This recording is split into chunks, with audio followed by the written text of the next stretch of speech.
Hi folks, this is Jay. Hope you're okay today. It's good to see you. I'm just making a quick video about America, a country that I love a great deal.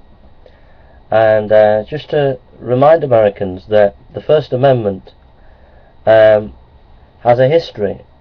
The history before the 1970s of the First Amendment was read. The people read the First Amendment prior to 1970 as providing freedom for religion, alright?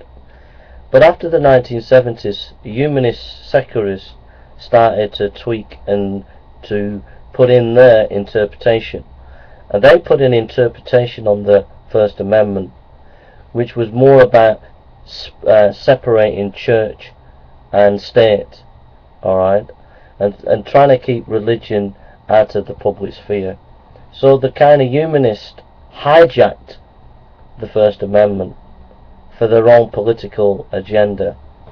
And I would encourage you to go back to the way Americans used to read the First Amendment prior to the 1970s.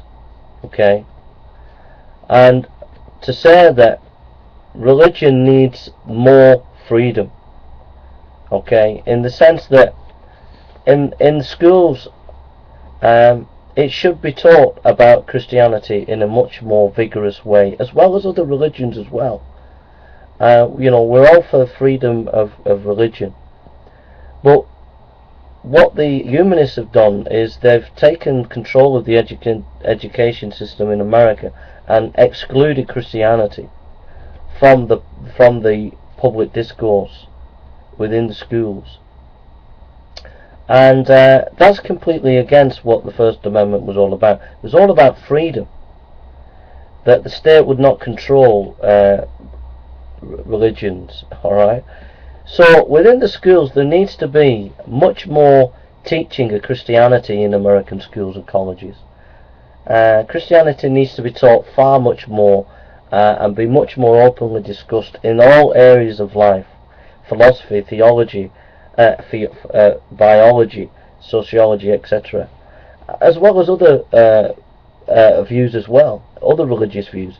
But there shouldn't be this trying to clamp down on Christianity in public schools the way some schools have been, and taking Christians to court because they want to teach about intelligent design is totally a disgrace and against the First Amendment.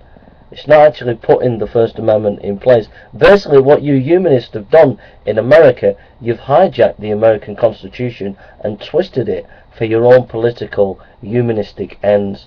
And Christians, you need to put your interpretation of the Constitution, and you need to stand up for your rights in America and tell these humanists, get off our case. We want our freedoms, freedom for all. We don't want a theocracy, but we want freedom for all, and you are denying our freedoms in public space, humanists. So back off, alright? And so destroy this lie that the humanists have created between the secular and the church divide, alright? And try to show what the Constitution, especially the First Amendment, really meant in its historical context and how it applies today. And you American judges and you American politicians, you got a choice. Either you stand with the secularists of today who don't know where they're going, and if you follow them, they will bring America to be a third world country. America will go downhill rapidly if you continue to follow these secularists. Or you go back to your founding fathers, you go back to your Christian roots, and you rediscover what Christianity is, and you bring Christianity back into the public sphere. If you don't do that, I'm guaranteeing you America is going to go rapidly in decline. Alright? Thank you for listening, and God bless you.